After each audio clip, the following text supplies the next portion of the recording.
नमस्कार दर्शकों, आप सभी का रहस्य रास्ता के YouTube चैनल पर स्वागत है।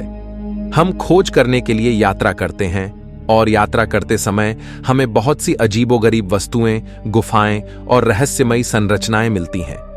अजीबोगरीब चीजें हर समय होती रहती हैं और दुनिया की शुरुआत से ही होती आ रही है। श्रापित मम्मी के अनसुलझे रहस्य से लेकर एक प्राचीन नदी सरस्वती से होते हुए प्राचीन एलियंस के रहस्यों तक दुनिया रहस्यों से भरी हुई है और कुछ रहस्य हजारों साल बाद भी अनसुलझे हैं। हो सकता है कि खोज अनसुलझी रह जाएं, क्योंकि वे अनुभवजन्य रूप से विज्ञान और तर्क को चुनौती देती हैं। आज हम आपको इस वीडियो में कुछ ऐसे ही प्राचीन रहस्यों के बारे में बताएंगे।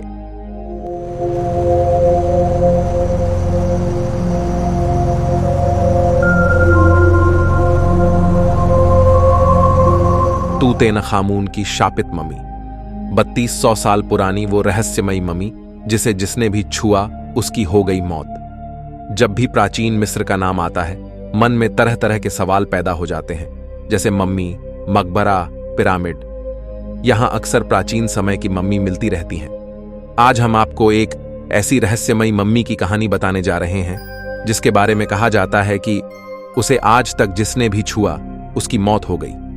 ये रहस्यमयी मम्मी मिस्र के सबसे कम उम्र के राजा तूतेनखामून की थी, जो करीब 3200 सालों से जमीन के अंदर दफन थी। इसे 97 साल पहले यानी साल 1922 में खोजा गया था।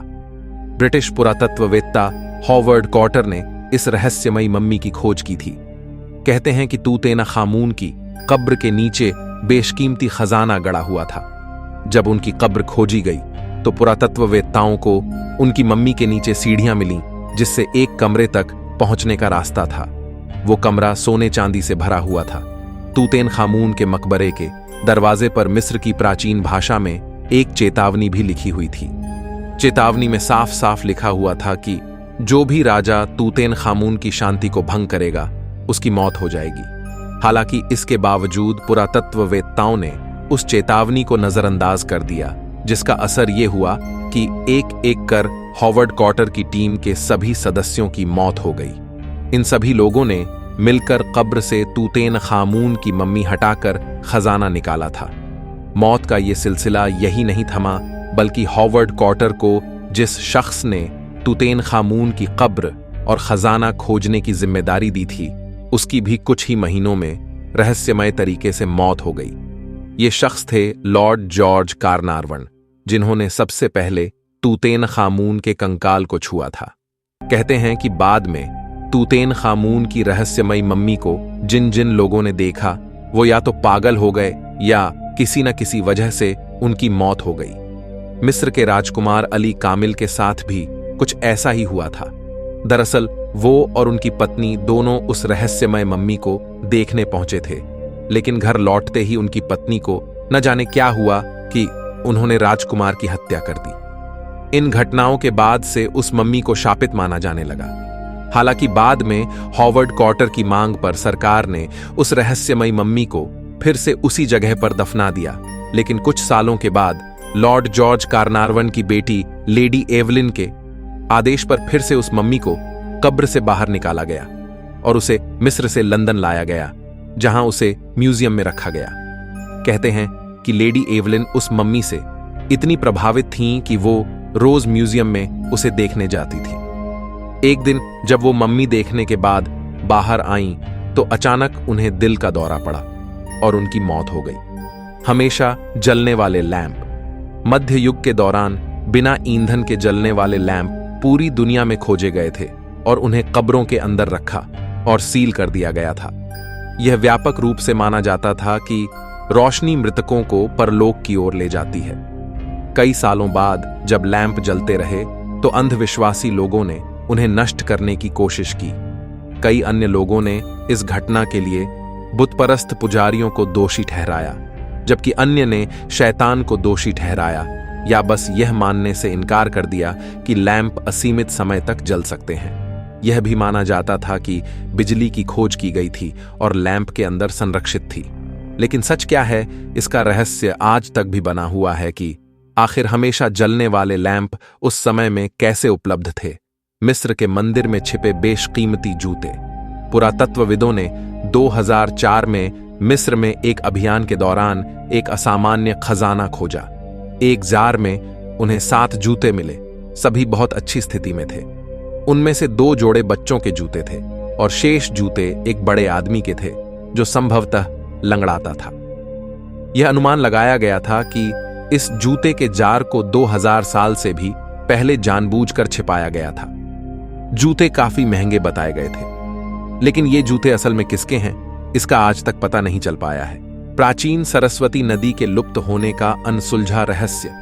हमारा देश भारत न जाने कितनी विविधताओं से भरपूर है। कई तरह के खूबसूरत और मनोरम दृश्यों को खुद में समेटे हुए भारत देश अन्य जगहों के लिए न जाने कितने खूबसूरत नज़ारों को प्रस्तुत करता है। भारत न सिर्फ पहाड़ियों और समुद्रों के लिए एक अद्भुत जगह है, बल्कि ये कई नदियों का संगम भी है। गंगा और यमुना नदी के उद्गम स्थान के साथ हमारा देश सरस्वती जैसी पौराणिक नदी को भी अपने नक्शे में शामिल करने का गवाह है। हमारे देश में सदियों से न जाने कितनी संस्कृतियों का जन्म हुआ और विलुप्त हो गई, लेकिन नदियां अपना पवित्र जल सभी के कल्याण के लिए देती गई और अभी भी अपने जल से सभी को सराबोर करने में लगी हुई हैं।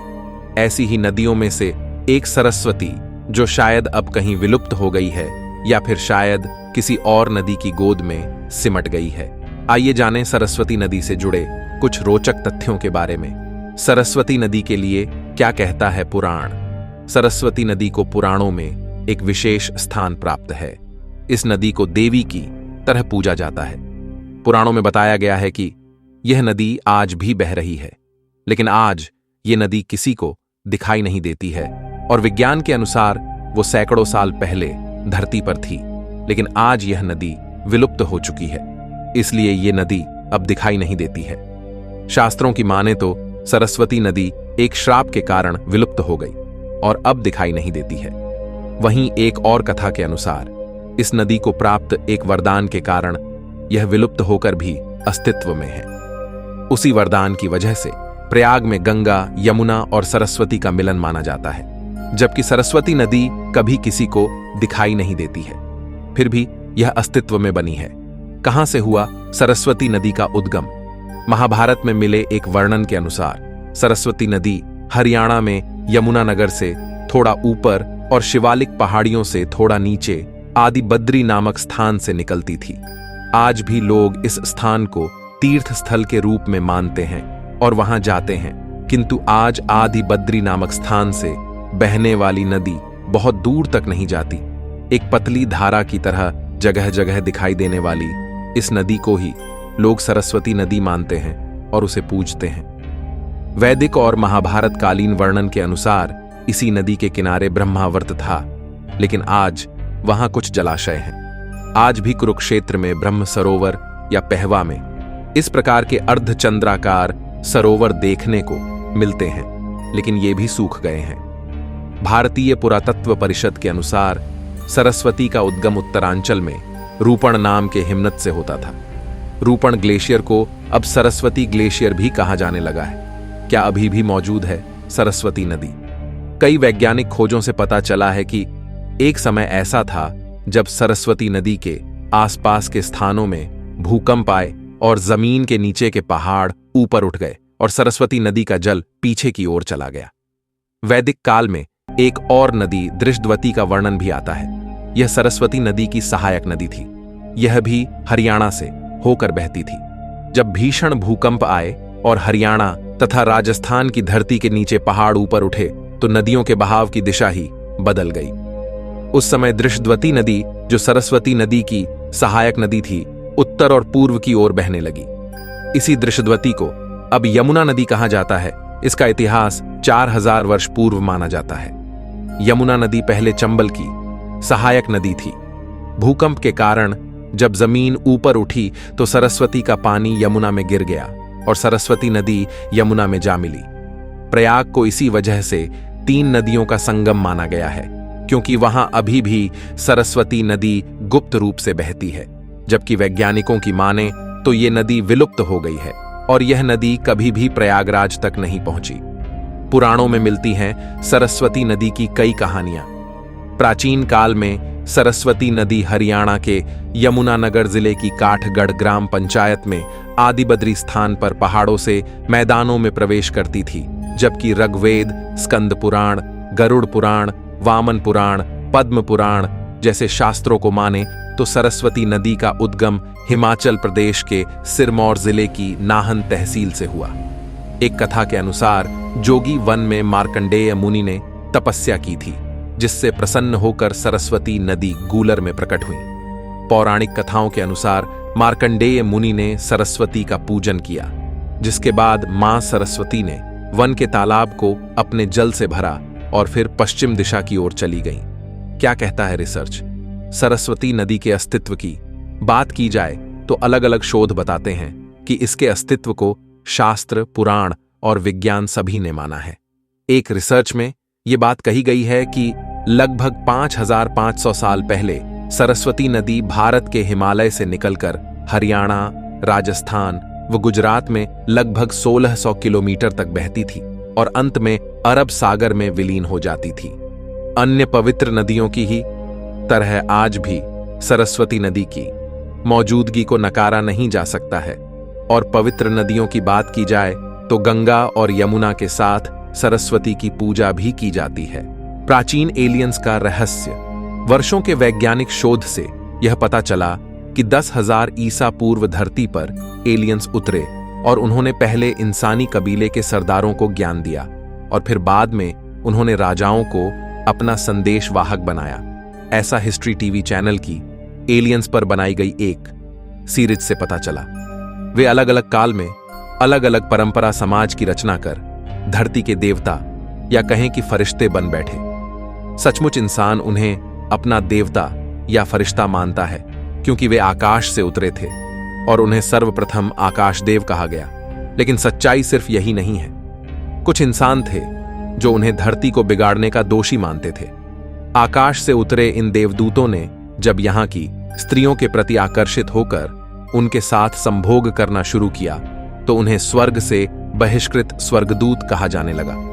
लेकिन वे लोग जो उन्हें धरती को बिगाड़ने का दोषी मानते थे, उन्होंने उन्हें राक्षस कहना शुरू कर दिया। बाद में लंबे काल तक इस बात को लेकर इंसानों में झगड़े चलते रहे। दो गुट बने। पहले वे जो एलियंस, आकाशदेव, स्वर्गदूत या ईशदूत के साथ थे और दूसरे वे जो उन्हें महज दूसरे ग्रह का वासी मानते थे।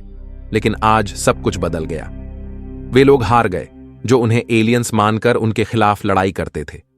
अब सवाल यह उठता है कि वे हारे हुए लोग कहां हैं और जो जीत गए, क्या उन्होंने रक्त की शुद्धता बनाए रखी या एलियंस ने उनकी जातियां भी नष्ट कर दी? और क्या अब हम सभी इंसान एलियंस की संतानें हैं?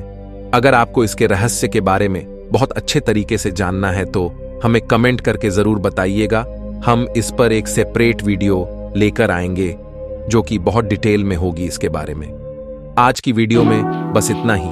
आशा करते हैं आपको आज की वीडियो में दी गई जानकारियां अच्छी लगी होगी, इसलिए इस वीडियो को लाइक करें, शेयर करें और हमारे चैनल को भी सब्सक्राइब करें। चलिए अब मिलते हैं आपसे अगली वीडियो में। धन्यवाद।